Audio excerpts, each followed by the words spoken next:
Buxa tiger রিজার্ভের বনবস্তি সেখানকার মানুষদের স্বস্তির দিন। কেন এ কথা বলছি? কারণ কষ্ট করে থাকার দিন প্রায় শেষ। মাথা তুলছে পাকা ঘর, সৌজন্যে রাজ্য সরকারের বাংলার বাড়ি প্রকল্প।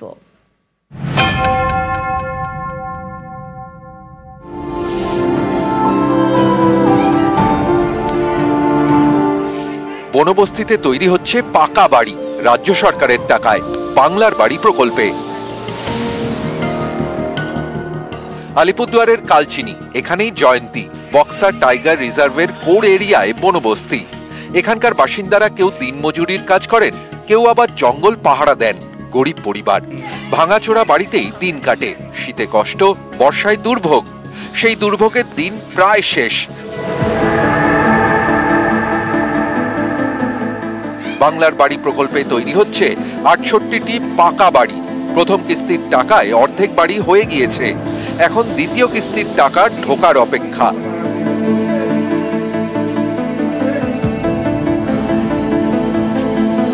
টাকার বাড়ি বানাচ্ছি, এখন সেকেন্ড কিস্তির অপেক্ষায় আছি যে সেকেন্ড কিস্তি আমাদের কবে ঢুকবে, যে আমরা ফুল বাড়ি বানাতে পারবো। আমি মাননীয় মুখ্যমন্ত্রীকে অনেক অনেক ধন্যবাদ জানাচ্ছি যে আমাদের একটা ছোট্ট গ্রাম, ওই গ্রামের মধ্যে 68টা বাড়ি দিয়েছে। সবাই মিলে খুশি আছে। টিন ভাঙ্গা ছিল, উপর দিয়ে জল পড়তো, এখন গরিবের যা হয় আর কি। এখন তো একটু থাকার মতন হয়েছে। উনি খুব ভালো করতেছে, ভালোই ব্যবস্থা করছে, লোকের জন্য খুব সহায়তা করছে। উনির উপরে পুরো ধন্যবাদ আছে আমাদের। ফরেস্ট ভিলেজার্সদের যে প্রবলেমটা ছিল সেই প্রবলেমটা সলভ হয়ে গেছে। এবার হাফ কিস্তি টাকা পেয়ে গেছে, বাকি টাকাও পেয়ে যাবেন ওনারা। স্বাভাবিকভাবেই তারা খুশি হবেন। আলিপুরদুয়ার থেকে রাজকুমার কর্মকার, নিউজ 18 বাংলা। আর আজ থেকে খুলে গেল বদ্রীনাথ ধামের দরজা। উত্তরাখণ্ডের মুখ্যমন্ত্রী পুষ্কর সিং ধামির উপস্থিতিতে ভক্তদের জন্য মন্দির খুলে গেল। মন্দির খোলার মুহূর্তে হেলিকপ্টার থেকে পুষ্প বৃষ্টি। বদ্রীনাথ ধামে পুজো উত্তরাখণ্ডের মুখ্যমন্ত্রীর। 2রা মে খুলে গেছে কেদারনাথের দরজা, আর আজ থেকে খুলে গেল বদ্রীনাথ ধামের দরজাও। উত্তরাখণ্ডের মুখ্যমন্ত্রী পুষ্কর সিং ধামি, তার উপস্থিতিতেই ভক্তদের জন্য মন্দির খুলে দেওয়া হলো। শুধু তাই নয়, মন্দির খোলার মুহূর্তে সেই ছবি দেখাচ্ছিলাম, হেলিকপ্টার থেকে পুষ্প বৃষ্টি। বদ্রীনাথ ধামে পুজো উত্তরাখণ্ডের মুখ্যমন্ত্রী পুষ্কর সিং ধামির। শুধু তাই নয়, যে সময় যে ছবি দেখাচ্ছি পুষ্প বৃষ্টি হেলিকপ্টার থেকে, এটা মন্দির খোলার মুহূর্তের ছবি। 2রা মে খুলে গেছে কেদারনাথের দরজা, আর আজ থেকে বদ্রীনাথ ধামের দরজাও খুলে গেল।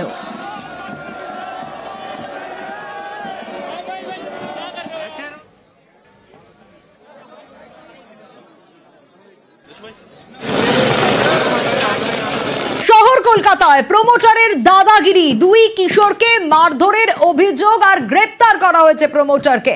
মাঠে খেলার সময় বহুতলে চলে যায় বল, আর সেই নির্মীয়মান বহুতল থেকে বল আনতে গিয়েই বিপত্তি।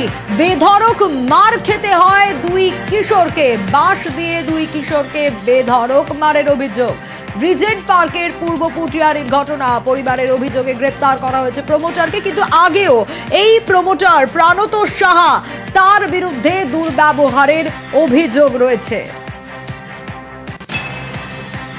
বল নিতে ঢুকেছি, বল খুঁজে পাইনি 3 তলায়। এবার নামছিলাম, 2 তলায় কাকুটা বসেছিল, উনি মদ হয়তো খেয়েছিল। এবার দুজন নিচে চলে যায় পালিয়ে, আর বাস দিয়ে আমাকে পায়ে মারে, আমি পড়ে যাই। তারপর আমাকে মারে। তারপর আরেকটা যে বন্ধু ছিল, আমি নিচে চলে আসি, তাকে মারে। এবার যখন নিচে এসে আমার বন্ধুরা বলে যে মারলে কেন, তখন মা বাবা তুলে উল্টো পাল্টা গালাগালি দিচ্ছিল। যে মেরেছে প্রমোটার, কি নাম তার? প্রান্তোষ সাহা। আমার ছেলে মাঠে বল খেলছিল, 6 মেরেছে বা কিছু ইয়েতে চলে গেছে বলটা ওদের ফ্ল্যাটে। ওরা সব 4-5 জন মিলে বলটা আনতে গেছে। তারপরে প্রমোটার এসে বাস দিয়ে পিটিয়েছে। কি কারণ আমি এখনো পর্যন্ত জানি না। তারপর আপনারা থানায় অভিযোগ করেছেন? হ্যাঁ, আমরা থানায় অভিযোগ করেছি। 4টের সময় বাচ্চারা খেলে, ক্রিকেট খেলছে, ক্রিকেটের বল মারাতে ওখানে চলে যায়, ওই উপরে চলে যায়। এবার বাচ্চারা ন্যাচারালি উপরে খোঁজাখুঁজি করছে। প্রমোটার উপরে ছিল, ড্রিঙ্ক করা অবস্থা।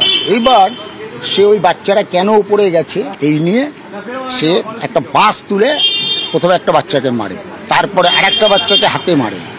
এই করার পরে আর একটা বাচ্চাকে মাথায় চালায়, এবং সে বাচ্চাটা বসে পড়ার জন্য ওর মাথাটা বেঁচে গেছে। যা অবস্থা হয়েছিল, বাচ্চাদের ভয়ে যদি কোনো বাচ্চা ওপর থেকে ঝাঁপ দিত স্পট হয়ে যেত, মারাত্মক অবস্থা হয়েছে। ফের শহর কলকাতায় প্রমোটারের দাদাগিরি। রিজেন্ট পার্ক থানা এলাকার পূর্ব পুটিয়ারি তরুণ সংঘ চত্বর এবং সেই চত্বরেই গতকাল বিকেল 4টে নাগাদ এলাকারই 2 কিশোর, বছর 15-র 2 কিশোর, তারা একেবারে এই যে ফ্ল্যাটের সামনে নির্মীয়মান বহুতল, যে নির্মীয়মান বহুতলের সামনে আমি দাঁড়িয়ে রয়েছি, তারই উল্টো দিকের একটি মাঠ, সেই মাঠে খেলা করছিল। খেলা করার সময় সেই মাঠ থেকে বল চলে আসে এই নির্মীয়মান বহুতলের একেবারে যে টপ ফ্লোর রয়েছে সেই টপ ফ্লোরে, এবং সেখান থেকে বল পারতেই এই নির্মীয়মান বহুতলের উপরে ওঠে যারা খেলা করছিল তাদের মধ্যে 2জন কিশোর, এবং সেই 2 কিশোরকেই বেধড়ক মারধরের অভিযোগ উঠছে এই ফ্ল্যাটটি বা এই নির্মীয়মান বহুতলের যিনি প্রমোটার রয়েছেন প্রাণতোষ সাহা, সেই প্রাণতোষ সাহার বিরুদ্ধে।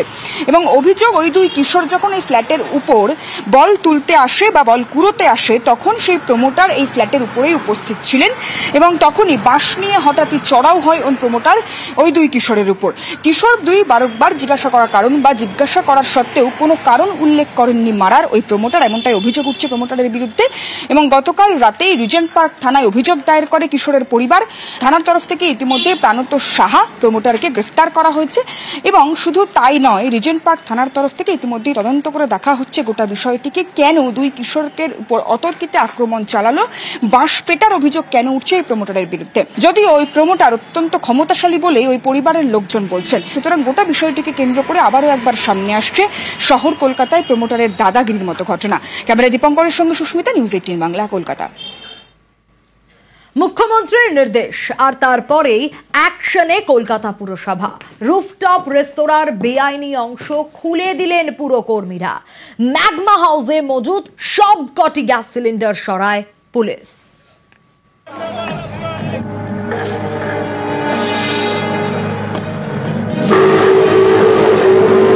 মজুত করে রেখে দিচ্ছে প্লাস্টিকের পর প্লাস্টিক। নট অনলি বড়বাজার জোগাড়সাঁকো, you go to magma first park সিটে, দেখে এসো, একটাও রাস্তা নেই বেরোবার, অনলি ওয়ান ওয়ে। কোথাও কোথাও আমি কিন্তু ভীষণ টাফ এই ব্যাপারে, আমি কিন্তু রাফ অ্যান্ড টাফ। ওই রেস্টুরেন্টের ছাদ বন্ধ করা হবে না। বৃহস্পতিবার মুখ্যমন্ত্রীর কড়া বার্তা। শনিবারই ময়দানে কলকাতা পুরসভা।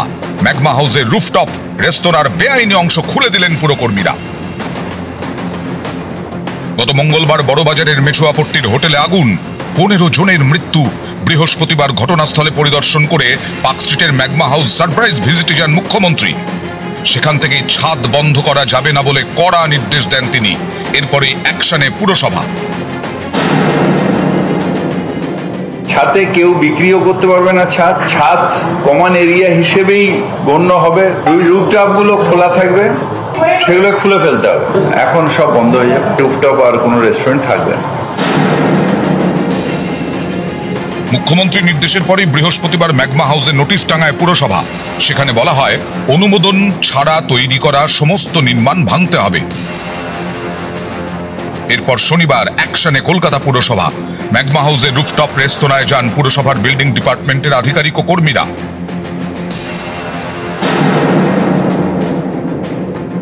ম্যাগমা হাউসের রুফটপ রেস্তোরাঁর বেআইনি অংশ খোলার কাজ শুরু করেন পুরকর্মীরা।